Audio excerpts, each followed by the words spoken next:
सुखाची प्राप्ती एका भगवन नामाने प्राप्त होते.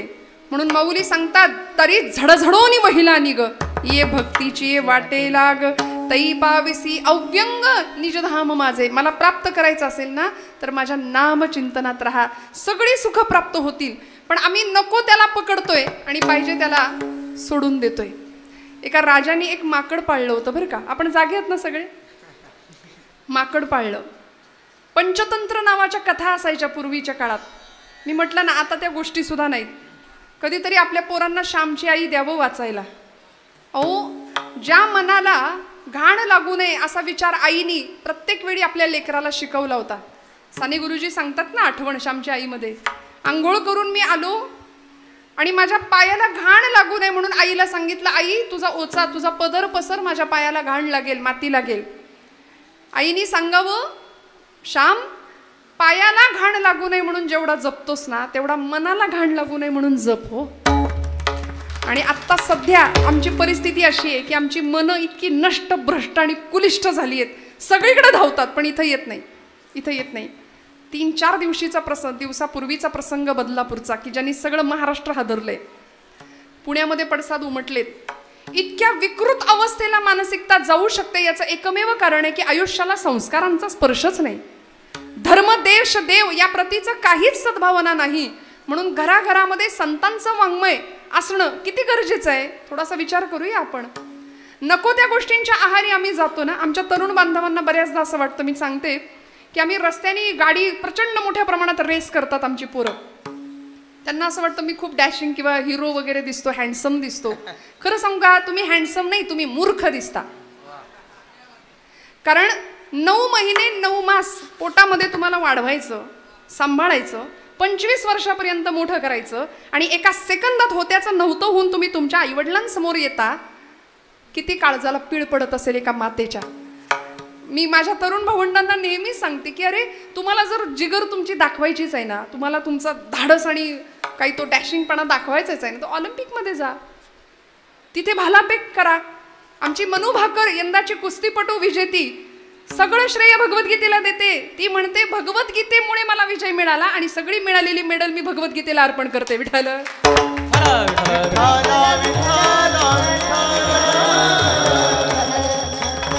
किती किती गरजेचं आहे नामसाधना. बघा ना, किती अध्यात्माचं बेसमेंट आयुष्य. तुम्ही कितीही आयुष्यात प्रगती करा पण अध्यात्माचं बेसमेंट जर आयुष्याला नसेल ना तर काहीच अर्थ नाही, काहीच नाही. लौकिकातलं प्रगती शून्य शून्य.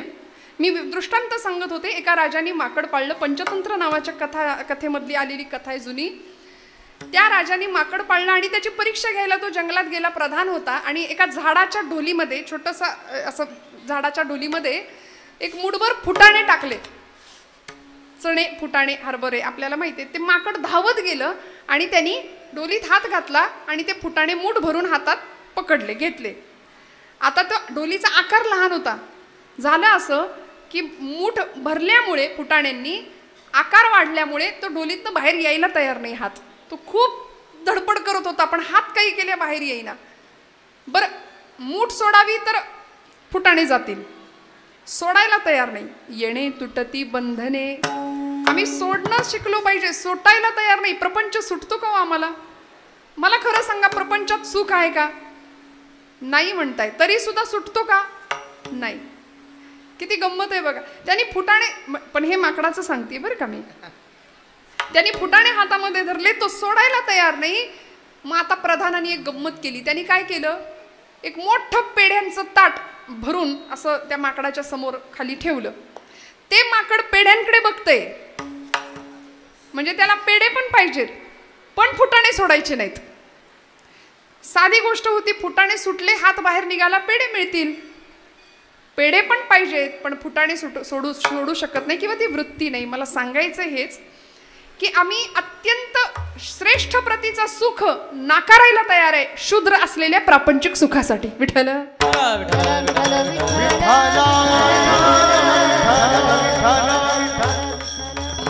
म्हणून तर नामदेवांनी खंत व्यक्त केली.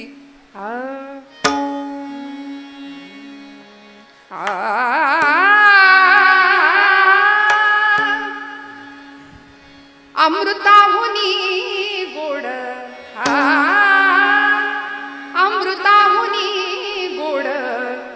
नाम तुझे देवा, नाम तुझे देवा, अमृताहुनी गोड नाम तुझे देवा, नाम तुझे देवा, अमृताहुनी गोड नाम तुझे देवा, नाम तुझे देवा, अमृताहुनी गोड नाम तुझे देवा, नाम तुझे देवा.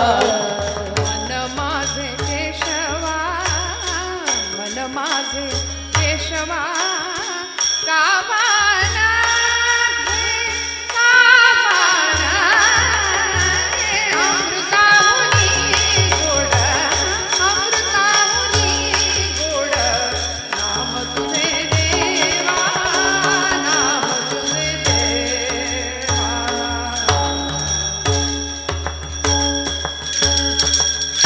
मन माझे केशवा काबा न घे. बाबा रे, माझं मन इतकं नष्टभ्रष्ट पुलिष्ट झालंय, सगळीकडे धावतंय, पण माझं मन तुझं नाम घ्यायला तयार नाही. ते अमृतापेक्षाही गोड आहे. सर्व सुख आम्ही नाकारतो आणि बंधनामध्ये अडकतो, पण भगवंताच्या नामात अशी ताकद आहे. येणे तुटती बंधने, उभयलोकी कीर्ती जेणे. नामधारक कीर्ती पदाला प्राप्त होतो, कीर्ती पावतो. तुकोबरायांचं म्हणणं आहे. असं सत्य असलेलं, साच असलेलं, बरं असलेलं, खरं असलेलं नाम तुमच्या माझ्या मुखात अखंड आलं पाहिजे. पण बऱ्याचदा प्रपंचाने इतक्या तक्रारी दिल्यात ना आम्हाला, की अध्यात्म आम्हाला मिळालेल्या आनंदामध्ये सुद्धा तृप्त आणि समाधानी राहण्याची वृत्ती शिकवतं. फार तक्रारी असतात की नाही आमच्या जीवनाकडून, फार याच्यात काही नाही, त्याच्यात काही नाही, हे बरं नाही, ते बरं नाही, काही खरं नाही, जीवनात रामच नाही म्हणाले. मग आम्ही तर जगतोय, सगळी धडपड करतोय, सकाळी उठल्यापासून रात्री झोपेपर्यंत धडपड तर चालली आहे. कशा करता चालली आहे? ज्या सुखा करता चालली आहे ते सुख काही केल्या मिळायला तयार नाही. जे मिळतंय असं वाटतंय ते टिकत नाही. मग करायचं काय? मला असं वाटतं कधीतरी नकार ज्याच्या आयुष्यामध्ये ठासून भरलाय ना, त्यांनी लवकर उठायचं. रोज रोज लवकर उठावं. एखाद दिवशी तरी उठून बघूया.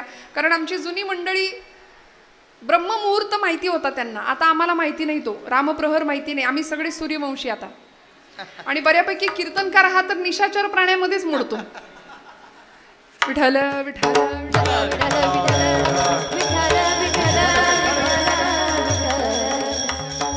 उठावं, कधीतरी लवकर उठावं आणि मस्तपैकी जॉगिंग, वॉकिंग, ट्रेक असं मस्त जावं. असंख्य माणसं तुम्हाला रस्त्याने पळताना दिसतील बरं का. त्यातल्या एका माणसाला विचारावं, तुम्ही का पळताय? तुम्ही का पळताय? समोरनं उत्तर येईल, पोट कमी करायचंय म्हणून पळतोय. बरोबर आहे ना? कारण किती पोशीला देह खाऊनी तूप रोटी साखरे, आयुष्यभर देहाचे चोचले पुरवले, तोही येथे राहावयाचा 3 चिमट्या राख रे. सगळं संपणार आहे. पण आम्ही हे सगळं प्राप्त करायला इतके धावतो, उत्तर येईल समोरनं म्हणले बाळा पोट कमी करायचंय म्हणून पळतोय. माझं वाक्य लक्ष देऊ नाही का? या जगातली निम्म्यापेक्षा जास्त माणसं पोट कमी कसं करायचं म्हणून पळतायत, आणि निम्म्यापेक्षा जास्त माणसं तेच पोट कसं भरायचं या विवंचनेत पळतायत. विठ्ठल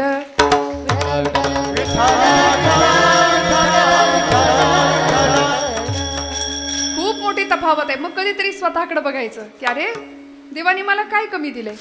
मग त्यांनी दिलेल्या जीवनाची कृतज्ञता म्हणून तरी त्याचं नाम घेऊया. सत्य साच खरे नाम विठोबाचे बरे येणे तुटती बंधने उभयलोकी कीर्ती जेणे. तिथून थेट एखाद्या मंदिरात जा. मंदिरामध्ये मंदिराच्या बाहेर 4-2 भिकारी दिसतात आपल्याला, भीक मागत असतात. तिथून देवळाकडे अगदी देवापर्यंत जायचं. तिथंही एखादा श्रीमंत व्यापारी असतो, तो सुद्धा देवासमोर भीकच मागत असतो, दुसरं काही नाही करत. प्रपंचातलं सुखच मागत असतो ना, कारण सगळं असतं पण प्रपंचात सुख नसतं. पण असा आनंद नामाच्या साध्यात माध्यमातून प्राप्त व्हावा हे संतांना कळलं होतं, म्हणून सुद्धा झोपडीत सुद्धा सुख प्राप्त होत होतं बरं का. राजास जी महाली सौख्ये कधी मिळाली, ती सर्व प्राप्त झाली या झोपडीत माझ्या. राजास जी महाली ती सर्व राजास जी महाली सौख्ये कधी मिळाली, ती सर्व प्राप्त झाली या झोपडीत माझ्या. ती सर्व प्राप्त झाली या झोपडीत माझ्या. भूमीवरी पडावे ताऱ्यांकडे त्याकडे पहावे, प्रभु नाम नित्य गावे या झोपडीत माझ्या. येता तरी सुखे या, जाता तरी सुखे जा, कोणावरी ना बोझा या झोपडीत माझ्या. माणसं बंगले बांधतात, बंगल्यांना नाव असतं समाधान, पण आतमध्ये समाधान असेलच असं सांगता येत नाही. समाधानी जीवन जर जगायचं असेल ना तर तेणे सदा चित्ता, तेणे सदा चित्ता. समाधान तेणे सदा चित्ता, समाधान तेणे सदा चित्ता, समाधान तेणे सदा चित्ता. सदा नाम घोष करू हरी कथा, तेने सदा चिंता, तेने सदा चिंता समाधान.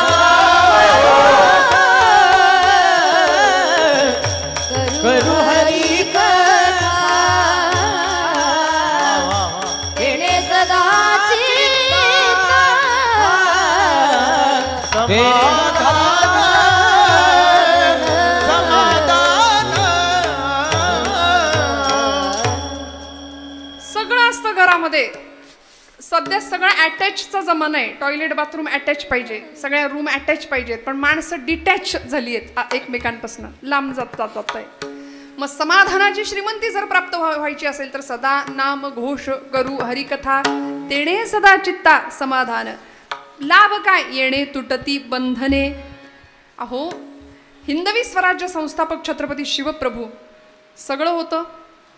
कष्टानं निर्माण केलेलं स्वराज्य होतं, आईच्या मार्गदर्शनाखाली निर्माण केलेलं स्वराज्य होतं.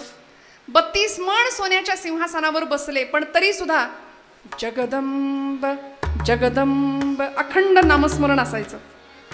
अधिष्ठान होतं याच भोलेनाथांचं.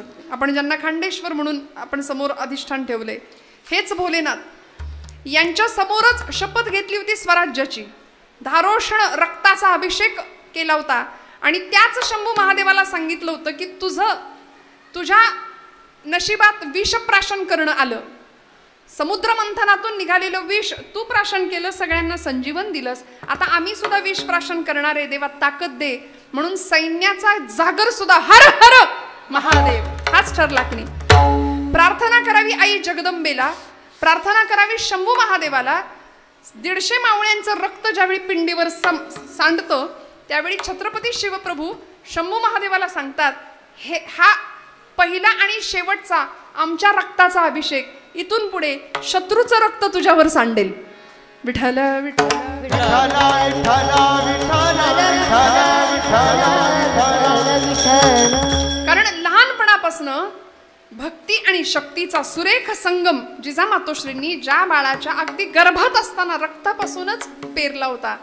इथे आमची अडचण होते की गर्भसंस्कार आईने लहानपणापासूनच, जर गर्भापासूनच नामसाधना, अध्यात्मसाधना, उत्तम वाङ्मय हे सगळं जर मुलांच्या मनामध्ये पेरलं, रुजवलं तर मला सांगा आयुष्यामध्ये नकार येणार नाही. ज्याला आपण मराठीत फ्रस्ट्रेशन म्हणतो ते फ्रस्ट्रेशन येणार नाही.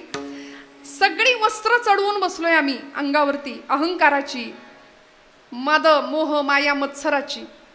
एक लेकूरवाळी स्त्री बरं का, 6 महिन्याचं बाळ होतं तिचं, 6 महिन्याचं. आता श्रावणी सोमवार नैवेद्य करायचा खांडेश्वराला म्हणून तिने छान म्हटली आता सोवळ्यात स्वयंपाक करते. लेकराला झोपवलं, 6 महिन्याचं बाळ होतं, पाळण्यात त्याला टाकलं आणि आली स्वयंपाकाला. 15 मिनिटात ते कार्टं उठलं. आता हा घराघरातला अनुभव आहे. 15 मिनिटात ते बाळ उठलं आणि रडत रडत रडत उंबऱ्यापर्यंत आलं. मग आता त्याला घ्यायचं कसं? कारण आता स्वयंपाकाला सुरुवात केली, सोवळ्यातला स्वयंपाक आहे, त्याला नको घ्यायला म्हणून तशीच त्याला रडत ठेवली. पण शेजारीण आली, सख्खी होती म्हणून आली. सख्खी शेजारीण असली तरच येते बरं का अशा वेळी. ती आली आणि तिने त्या बाळाला उचलून घेतलं. अगं म्हणली कार्ट बाळ कधीच रडतंय तुझं, त्याला घे तरी. ती म्हणाली नको आता रडू दे, आत्ता झोपवलं होतं 15 मिनिटात, मला वाटलं आता 2 तासात स्वयंपाक माझा होईल आणि त्याला घेईन, पण आता करू काय, मी स्वयंपाकाला सुरुवात केली, रडू दे. नाही म्हणाली थांब, सोवळ्यात स्वयंपाक चालू आहे ना, मी तुझी अडचण सोडवते. म्हणून ती जी शेजारीण होती तिने त्या बाळाला सगळी त्याची कपडे काढली, म्हणजे खऱ्या अर्थाने त्याला सोहळा केला बरं का. आणि आईकडं ते बाळ धावत गेलं, आईने त्याला पटकन उचलून घेतलं. जसं त्या आईने त्या लेकराला उचलून घेतलं ना, तसं जगाच्या आईने आपल्याला जर उचलून घ्यावं असं वाटत असेल तर आपल्याला सुद्धा आपल्या शरीरावर असलेली अहंकाराची, मायेची, मोहाची, मत्सराची, द्वेषाची जी वस्त्र आहेत ती उतरवली पाहिजे. तेव्हा ती जगाची माय आपल्याला उचलून घेईल उचलून. विठो माझा लेकुरवाळा संगे गोपाळांचा मेळा, निवृत्ती हा खांद्यावरी सोपानाचा हात धरी. घेतलं ना उचलून संतांना. भगवंत आम्हाला उचलून घेईल, आमचा योगक्षेम वाहील. फक्त त्याकरता म्हणाले त्याला जे आवडतं ते करूया. त्याला काय आवडतं? त्याला त्याचं नाम आवडतं, त्याला त्याचं नाम आवडतं. आणि असं नाम कशा अंतःकरणाने घ्यायचं? अभंगाचं 3रं चरण. भाव त्याचे गाठी, भाव त्याचे गाठी, सगळे धरणी गाथा. भाव त्याचे गाठी, भाव त्याचे गाठी, भावनाचे गाठी, भावनाचे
ज्याचे गाठी लाभ त्यासे उठाउठी म्हणाले.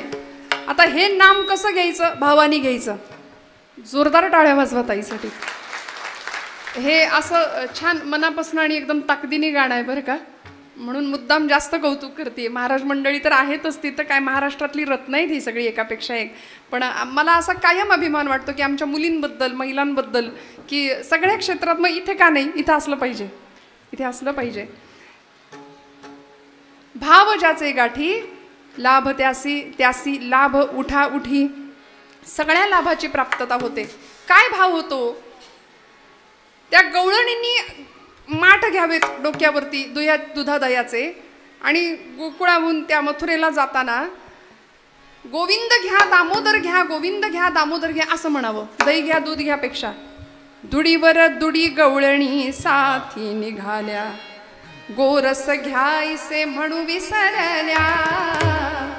गोविंद घ्या कुणी दामोदर घ्या, गोविंद घ्या कुणी दामोदर. मग काय गंमत व्हायची? सतत गोविंद. अहो वृंदावनाच्या मातीला सुद्धा कृष्ण नामाचा स्पर्श आहे. मातीचा कण अन कण कृष्ण कृष्ण जय कृष्ण कृष्ण जय कृष्ण कृष्ण जय कृष्ण कृष्ण कृष्ण जय कृष्ण कृष्ण जय कृष्ण कृष्ण जय कृष्ण कृष्ण जय कृष्ण कृष्ण जय कृष्ण कृष्ण जय कृष्ण कृष्ण जय कृष्ण कृष्ण जय कृष्ण कृष्ण जय कृष्ण कृष्ण जय कृष्ण कृष्ण जय कृष्ण कृष्ण जय कृष्ण कृष्ण कृष्ण कृष्ण जय कृष्ण कृष्ण जय कृष्ण कृष्ण जय कृष्ण कृष्ण कृष्ण कृष्ण जय कृष्ण कृष्ण जय कृष्ण कृष्ण जय कृष्ण कृष्ण कृष्ण जय कृष्ण कृष्ण जय कृष्ण कृष्ण जय हरी बोल कृष्ण कृष्ण जय कृष्ण कृष्ण जय कृष्ण कृष्ण जय कृष्ण कृष्ण कृष्ण जय कृष्ण कृष्ण जय कृष्ण कृष्ण जय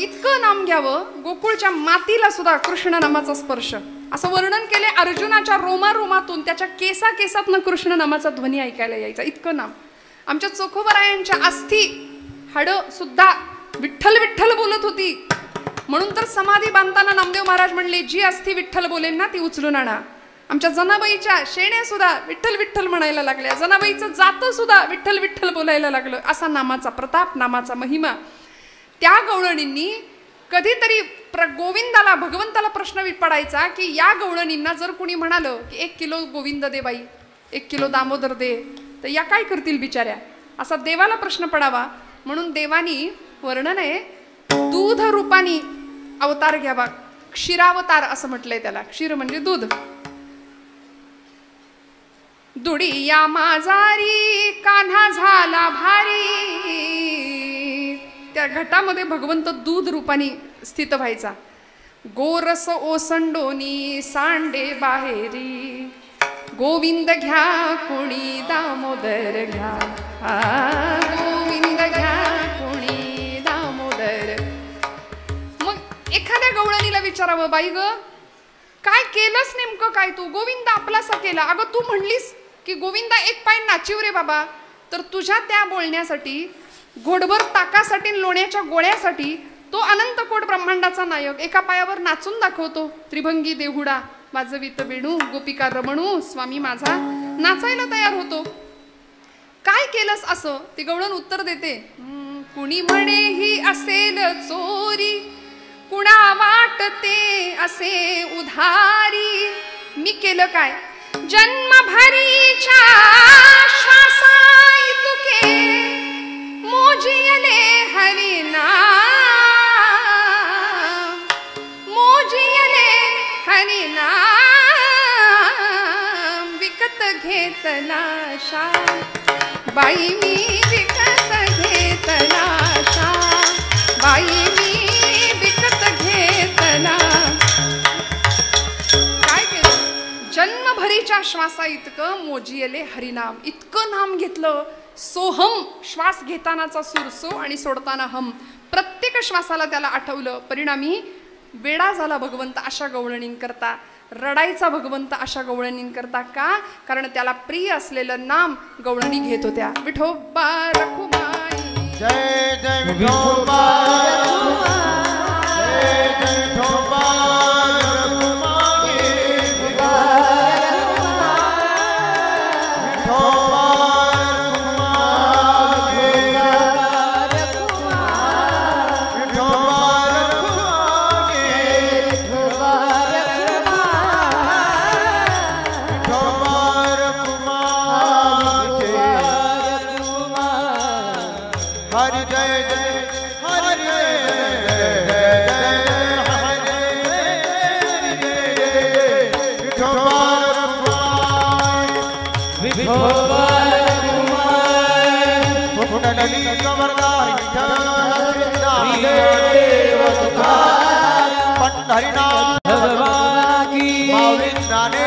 महाराज की अपने अपने माता जगत तुकाराम महाराज की उमापति महादेव की पवन सुत हनुमान की नमः पार्वती पते हर हर महादेव विठोबा रखुमाई जय विठोबा रखुमाई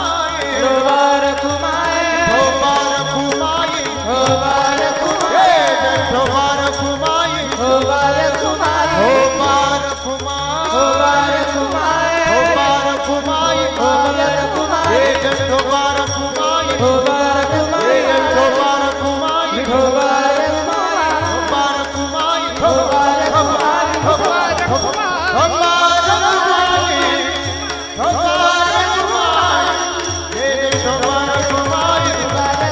वा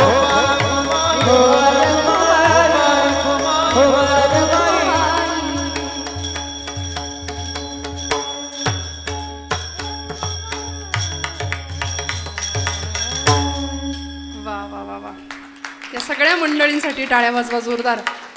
हा खेळ नोहे एकल्याचा. एकटा कीर्तनकार काही करू शकत नाही. महाराजांसारखी अतिशय गोड गळ्याची गुणीजन मंडळी आहेत. इतकी सुंदर महाराजांची नादब्रह्मावरची थाप आहे. जोरदार टाळ्या वाजवा त्यांच्यासाठी. हे सोपं नाही आहे. मी नेहमी सांगते, हे अनेक वर्षांची तपश्चर्या या पाठीमागं असते आणि मग आपल्या हृदयाला हेलावून टाकणारा ध्वनी. हां बरं, एक निवेदन महाराजांनी माझ्याकडे दिले. उद्या दिनांक शनिवार 24/8/2024 रोजी ग्रामस्थांकडून आमटी भाकरीचं अन्नदान आहे. तरी सर्व महिला भगिनींनी कीर्तनाला येताना भाकरी घेऊन याव्यात ही विनंती. वा वा. अरे संसार संसार जसा तवा चुल्यावर आणि आधी हाताला चटके तवा मिळते भाकर. सोपं आहे का? तुम्हाला काय जातंय? पण या सगळ्या मंडळी बघा उद्या मोठ्या अंतःकरणाने मोठ्या आनंदाने तुम्हाला भाकरी अन्नदान म्हणून देणार आहेत. खरं सांगू का, भगवंत कुठे याचं उत्तर संतांनी दिलंय. जिथं नाम गजर होतो तिथे भगवंत आहे. जिथे अन्नदान होतं तिथे भगवंत आहे. भगवंताला प्रिय आहे हे. जिथे अंतःकरणातलं समाधान नांदतं ना त्या अंतःकरणात भगवंत नांदतो. जिथे षड्विकारांना थारा नसतो तिथे भगवंत स्थिरावतो, तिथे भगवंत येतो. अंतःकरणाची शुद्धता जिथं असते तिथे भगवंत असतो. त्यामुळे असं नाम तुमच्या माझ्या मुखात यावं. गवळणींनी, मी सांगत होते, गवळणींनी ते नाम घेतलं. सत्यसाच खरे नाम विठोबाचे बरे, येणे तुटती बंधने उभय लोकी कीर्ती जेणे. भाव ज्याचे कंठी लाभ त्यासी उठाउठी किंवा त्यासी लाभ उठाउठी. सगळ्या लाभाची प्राप्तता होते. अत्यंत भावपूर्णतेने नाम घेतलं पाहिजे. आमच्या नामामध्ये भाव नसतो. आम्ही जे नाम घेतो ना, आम्ही जे अध्यात्म करतो ना, ते अध्यात्म असं आहे की देव म्हणतो माझ्याकडे येणारे सगळे मेले व्यापारी काहीतरी पाहिजे असतं म्हणून येतात. अंतःकरणपूर्वक भक्ती करणारं कुणी नाही. मग अंतःकरणापासून गवळणींनी नाम घेतलं गोपींनी, म्हणून देव रडला त्यांच्याकरता. देव रडतो अशा भक्ताकरता. आपल्या सगळ्यांना कथा माहिती आहे. भगवंतांना बरं नव्हतं. मी उरलेल्या वेळात सेवा संपवणारे काळजी करू नका. भगवंतांना बरं नव्हतं, त्रास होत होता खूप. द्वारकेत होते, सोन्याची द्वारका नगरी. आणि एवढं सगळं ऐश्वर्य वैभव पायाशी लोळण घेत असताना सुद्धा झालं काय, एक दिवस देव असे चिंतेत होते. का तर म्हणाले गोकुळाची आठवण येत होती. प्रचंड गोकुळाच्या आठवणीने व्याकुळ व्हायचे देव. अनंतकोट ब्रह्मांडाचा नायक द्वारकाधीश होता. आणि एक दिवस रुक्मिणी आईला राहवलं नाही. रुक्मिणी आईसाहेबांनी विचारलं की एवढं सगळं सोनं आहे, इथं ऐश्वर्य आहे, स्फटिकं माणकं अशी रस्त्यात पसरली आहेत, सगळं सोन्याचं आहे, फक्त माणसं सोन्याची नाहीत पण सोन्यासारखी आहेत, असा द्वारकेचा व्यवहार आहे. तरी सुद्धा म्हणले का बरं तुमचा चेहरा पडलाय, का बरं तोंड पडलंय देवा? प्रमुख अष्टनायिका सेवेला हजर आहे. 16,108 राण्यांचा तुमचा प्रपंच आहे. आता असं बोललं की माणसं बरोबर म्हणतात कृष्णाने किती केल्या? 16,108.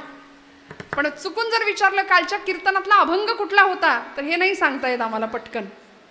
तेवढं लक्षात बाकी भारी ठेवतो आम्ही. आता अष्टमीचा दिवस येतोय. 10 थरांचा गोविंदा उभा राहील.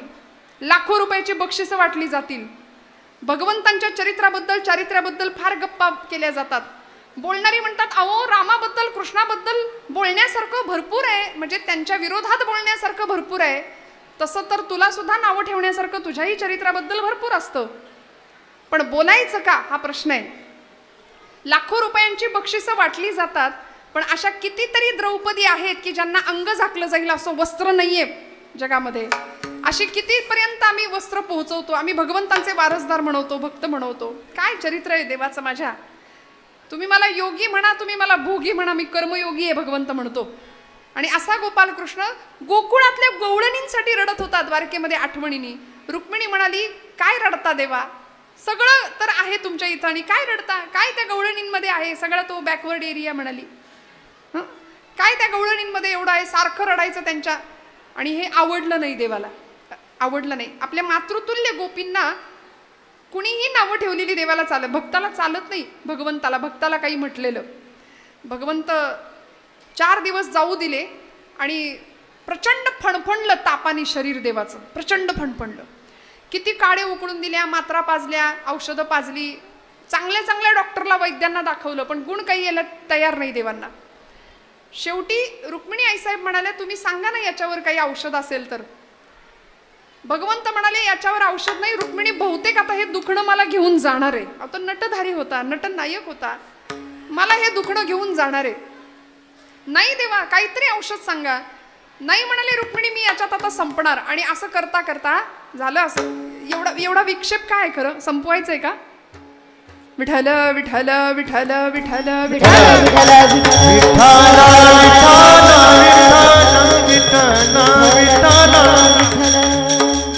माझा एवढा दृष्टांत संपला की मी संपवणारे कीर्तन, काळजी करू नका. विठ्ठल विठ्ठल विठ्ठल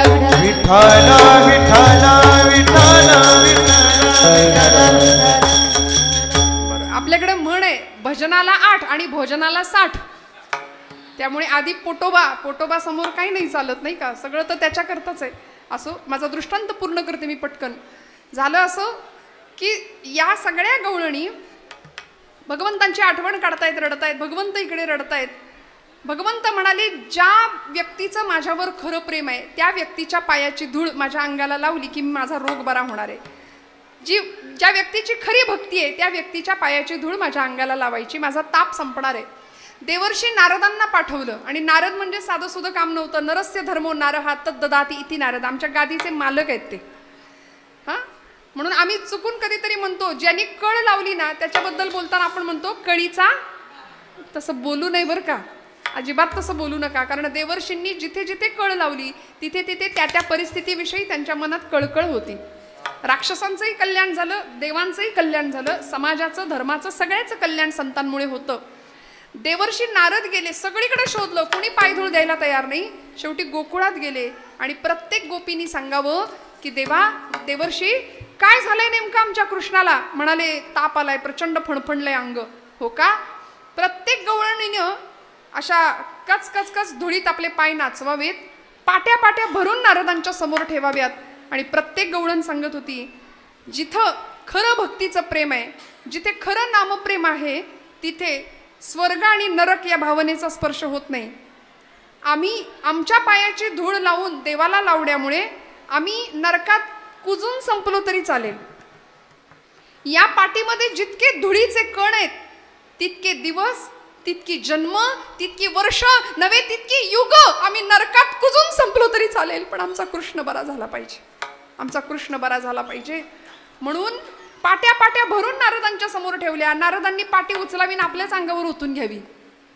गोपी म्हणाले होते, नक्की ताप कुणाला आलाय, तुम्हाला आलाय की कृष्णाला? मग म्हणाले, निघा, आमच्या या पायाच्या धुळीवरती फक्त अधिकार आहे कृष्ण परमात्म्याचा. म्हणून ती धूळ आज गोपी चंदन म्हणून तोच पंढरीश परमात्मा माथ्यावर मिरवतो, माथ्यावर मिरवतो. का? कारण नामधारकाचं प्रेम इतकं विलक्षण असतं की ते देवाला वेडं करतं, देवाला वेडं करतं. म्हणून तर येणे तुटती बंधने, उभय लोकी कीर्ती जेणे, भाव ज्याचे कंठी त्याचे लाभ उठाउटी. सगळे लाभ अशा भक्ताला भगवंत प्राप्त करून देतो.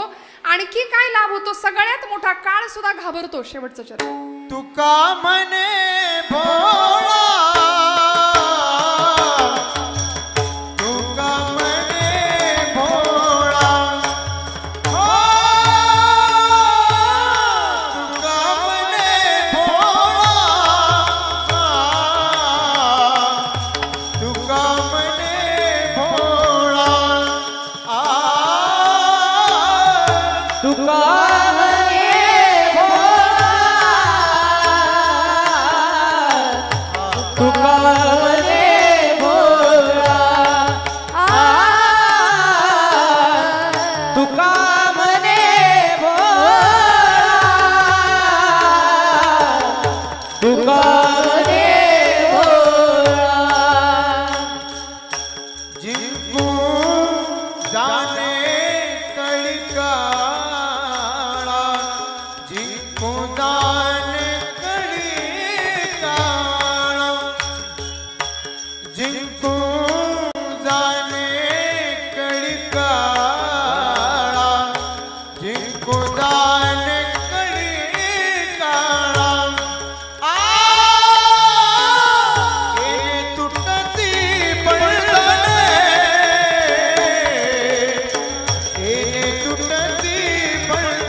तुका म्हणे भोळा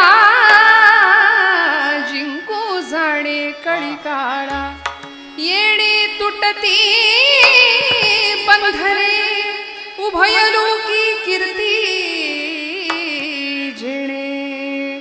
तुका म्हणे भोळा, भोळ्या अंतःकरणाने जर भगवंतांचं नाम घेतलं ना तर असा नामधारक त्या नामधारकाकडे काळ सुद्धा बघून चळचळा कापतो म्हणाले. तुकाराम तुकाराम नाम घेता कापे यम. यम सुद्धा घाबरतो नामधारकाकडे येताना, विचार करतो.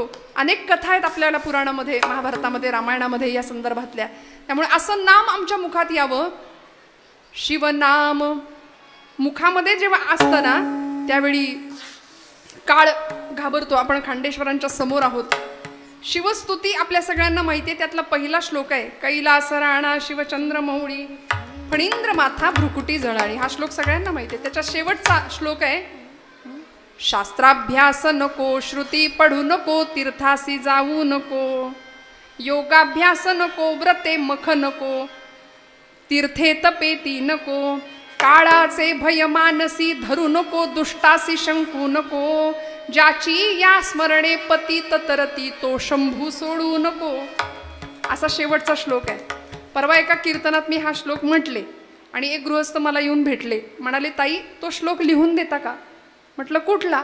ते म्हणाले तो. म्हटलं मी बरेच श्लोक म्हटले, नेमका कुठला? ज्याच्यामध्ये हे करू नको, ते करू नको, असं करू नको, तसं करू नको असं लिहिलंय ना तो श्लोक लिहून द्या म्हणले. किती लबाडी आहे बघा आमची. हे केलं नाही तरी चालतंय. अहो सगळं खरं, पण सांगितलंय काय? शास्त्राभ्यास नको, श्रुती पढू नको, तीर्थासी जाऊ नको. काहीच नाही केलं तरी चालेल, पण त्याची या स्मरणे पतित तरती तो शंभू सोडू नको. ज्ञानेश्वर ज्ञानराज माऊली ज्ञानेश्वर माऊली ज्ञानेश्वर माऊली ज्ञानराज ज्ञानेश्वर माऊली ज्ञानराज माऊली तुकाराम.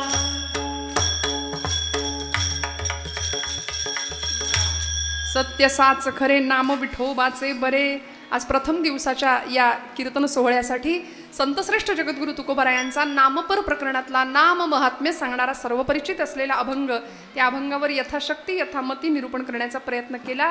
पहिला दिवस आहे. आपण सगळे इतक्या संख्येने उपस्थित राहिलात. अजूनही संख्या उत्तरोत्तर वाढत जाणार आहे यात शंका नाही.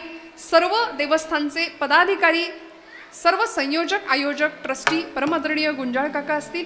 खरं तर सगळ्यांच्या नावाचा उल्लेख मला असं वाटतं त्या एका नावात पुरेसा आहे, त्यामुळे त्यांचं नाव. आमचे राहणे काका असतील आणि सर्व गुणीजन मंडळी, गायक वादक, सर्व टाळकरी विणेकरी सगळ्यांच्या चरणारविंदी कृतज्ञतापूर्वक वंदन करते. आपण सर्व महेशाच्या मूर्ती असलेले श्रोतृवर्ग, बोलत असताना काही वेडवाकडं गेलं असेल तर मोठ्या अंतकरणाने क्षमा करा. मनापासून सगळ्यांच्या चरणी झालेली सेवा रुजू करते.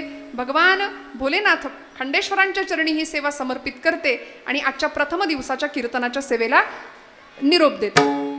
विठ्ठल जय जय विठ्ठल जय जय हा विठ्ठल जय जय विठ्ठल. बोलिलेले गुरे वेळे वाकुडे उतरे. कराक्षमापराध महाराज तुम्ही सिद्ध. नाही विचारिला अधिकार आपला. कराक्षमापराध महाराज तुम्ही सिद्ध. तुकामणी ज्ञानेश्वरा राखा बाया बैकुंठरा. कराक्षमापराध महाराज